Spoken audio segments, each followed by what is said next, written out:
Kalluru main రోడ్లో నిత్యం road ప్రమాదాలు జరుగుతున్నాయి.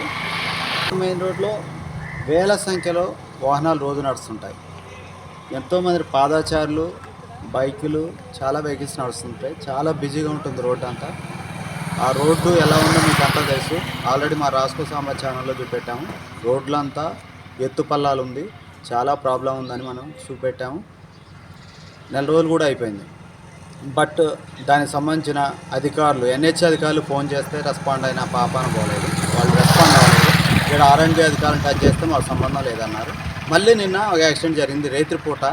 అక్కడ యాక్సిడెంట్ ఎందుకు జరిగిందంటే సార్ తప్పిదం కూడా లేదు. మెయిన్ ఏంటంటే అది హైవే, బ్రేకర్స్ అనేవి ఉండవు. సార్ రోడ్ క్రాస్ చేద్దామని వస్తుంటే వాళ్ళు హైవే కాబట్టి చాలా స్పీడ్ వెళ్ళిపోతారు. అదే మనకి సిగ్నల్ లైట్స్ ఏమైనా ఉండి అండ్ ఏదైనా జీబ్రా క్రాసింగ్ ఏదైనా ఉంటే వాళ్ళు చూసుకుంటారు. అవేమి జీబ్రా క్రాసింగ్ కానీ ఆ సిగ్నల్ లైట్స్ లేకపోవడం వల్ల వెహికల్ చాలా ఫాస్ట్ వచ్చి సార్ని కొడతాయి. చాలా ఇబ్బంది సార్. మరి ఇది కల్లూరు మెయిన్ రోడ్లో జరిగేది ప్రమాదాలు. ఇవి రోడ్డు కూడా చాలా వరస్ట్ ఉంది, అది మీకు తెలుసు. మనం కల్లూరు మెయిన్ రోడ్డు పరిస్థితి మరియు ప్రమాదాలపై ఎక్కడెక్కడ బ్లాక్ స్పాట్స్ ఉన్నాయి ఏంటి అనేది ప్రతి దానిపైన మనం మన రాస్కో సాంబా ఛానల్లో సమగ్ర కథనం ఇస్తున్నాం. మీరు తప్పకుండా వీక్షించండి. కెమెరామెన్ ఉపేందర్తో మీ రాస్కో సాంబా.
జనాలు ఉండాలి.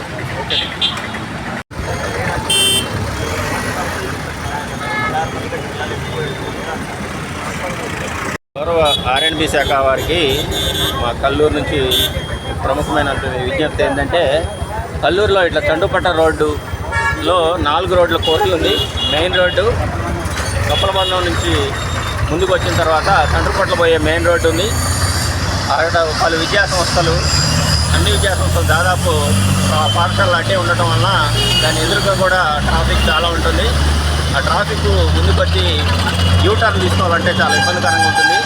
విద్యార్థులు చాలామంది సాయంత్రం 4 గంటల నుంచి 5 గంటల వరకు బాగా రెస్ట్గా ఉండి విద్యార్థులు తర్వాత పిల్లలు ఆ క్రాస్ కావడానికి చాలా ఇబ్బందికరంగా ఉంటుంది. కాబట్టి ఆర్ఎండ్బి శాఖ వారు వెంటనే స్పందించి అక్కడ స్పీడ్ బ్రేకర్లు ఏర్పాటు చేసినట్లయితే వచ్చేటటువంటి వాహనాలు కొంచెం స్లో తీసుకోవడం వల్ల ప్రమాదాలు నివారించడానికి అవకాశం ఉంది. కాబట్టి తక్షణమే ఈ స్పీడ్ బ్రేకర్లు ఏర్పాటు చేయాలని మేము కోరుతున్నాం. విద్యార్థులు ఉదయం పూట పాఠశాలకు వెళ్ళే సమయం కానీ బాగా రష్గా ఉంటుంది, ట్రాఫిక్ జామ్ అవుతుంది. ప్రమాదాలు జరగకుండా ఎక్కడ జీబ్రా క్రాసింగ్ గుర్తులు కానీ డివైడర్ కానీ ఏర్పాటు చేసి అందరికీ ఉపయోగపడేటట్లు ట్రాఫిక్ నియంత్రణ చేయాలని కోరుకుంటున్నాం. Like, comment, and subscribe.